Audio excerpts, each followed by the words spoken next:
would you like me to? Please. Right. Yeah, so I'm Richard from Galliard Cookery School. Yeah, we teach all sorts of people, all ranges, how to cook. So today I've been cooking dishes from the employees of Galliard Homes, and yeah, I've been showing you guys hopefully how you can easily cook this at home and make amazing dishes. Today we're going to be doing an apple cake. We're going to be caramelizing some apples with some cinnamon and some sugar, and then we're going to be putting that straight on top of a lovely base cake with an almond in there. So there's some ground almonds. It basically makes it lovely and moist, and then you've got that lovely topping. And then cut that up, and we're going to serve it with some yogurt. So, for the apple cake, let's start dealing with our apples. So what we're going to do is we're going to core these.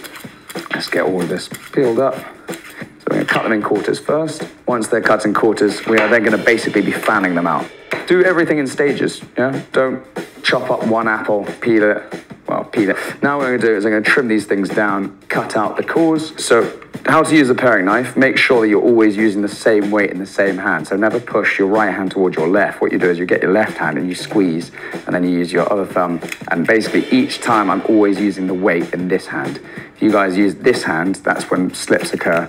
So you push with your hand, you get it in, push with the other hand, twist up, bottom it comes out. Each one of these we're going to be cutting into 3 so that they're quite a wide slice. I'm now going to get my pan up. Right, now what I'm going to do is I'm going to add in my sugar and the cinnamon, mix it all up together. Guys, you need a high heat with this, basically due to the fact that these are brownie apples and cooking apples. If you cook them, they go into mush. So they need to be in a high heat pan. If they're not, they just cook and then they're going to go all basically soft, and then you're going to be putting like over an apple puree. So now I'm going to be adding in my apples, and then I'm going to start sauteing them. So saute means to jump and or to bounce in French.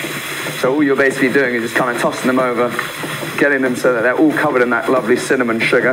Let it sizzle up a bit. If you guys keep stirring it, you're not allowing the caramelization to occur, because when it flips over, the moisture then starts seeping out of it. Caramelization occurs by when water evaporates, and then obviously high sugar concentration, which then goes lovely and golden. Grease and line a 20 centimeter cake tin and line it with some greaseproof paper. To line my tin, what I've done is I rubbed it with some butter. Now this is just an optional extra, and then I quite like having a crunchy coating, so this is some granulated sugar. So I'm going to sprinkle the sugar in there, and then all you do is you turn the tray, move it around. We're now going to start with the actual base of the cake. So I've got 125 grams of sugar, I've got 150 grams of butter. Now it does say 175 grams in the recipe, however, remember there's 25 grams of it that is going to be added with the apples, so when you saute them. We're going to start creaming the butter and the sugar, beating it all up till it's either light and fluffy if you guys want it to be a fluffier cake, or you can mix it a little bit slower, and that will make it slightly denser. The more you whip it, the more air that's going to get inside. When you heat up air inside an oven, it's going to expand, and then that way the cake's going to rise more. This is an apple cake, so I personally wouldn't want to make it as fluffy as I possibly could. Put your arm around the bowl, bring it in close to you, so that way it's not going to fly all over the place, and then make sure you're pointing the electric beater straight down. So we're going to start beating this up, and what we're looking for is for it to be fully combined. That we're going to crack an egg in. Now make sure you tuck all the edges down. Now I'm going to add in 1 teaspoon of the almond. And you got that lovely smell of almond now. We're now going to be adding the flour and the ground almonds. When you add flour to a cake mix, if you over mix that, what happens is you form gluten. Now gluten is basically 2 proteins, one called gluten and one called gliadin. If you over mix this, that forms gluten, and that basically makes it a dense cake, which you don't want to do. When you're adding this in, there's the bake-off way where you can add it third by third by third. You could do it like that. However, I try and make cakes quickly. Yeah, at the cookery school, we try and speed things up. So what we're going to do is going to whack this straight in and beat it up, and then leave a little bit of flour around the edges, and then use the spatula to fold the last bit in. Just get the electric beater and just mix it up just to the point where it's like 3/4 mixed. As soon as I still got a little bit of flour in there, I'm then going to be using my spatula. So as you can see, there's flour around the edges.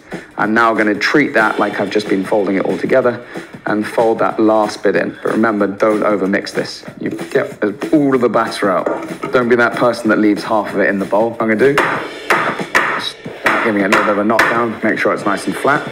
You're going to have some apples that are caramelized. You're going to have some apples that are generally a little bit mushy. So the mushy ones you want to have facing on the base, and then you want the best looking apples just on top.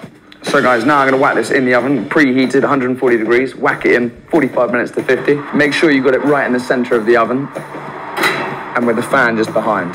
Now we're going to bake this for about 45 to 50 minutes.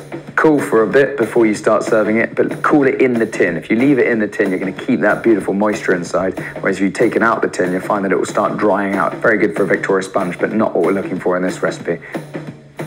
Right, so we're just gonna start cutting up the apple cake. So, gonna get a nice fat slice, because it's good for you. God, I love all this stuff. Look at that. Serve that. And a spoonful of Greek yogurt. I've got a decent sized bit of apple as well. That's banging.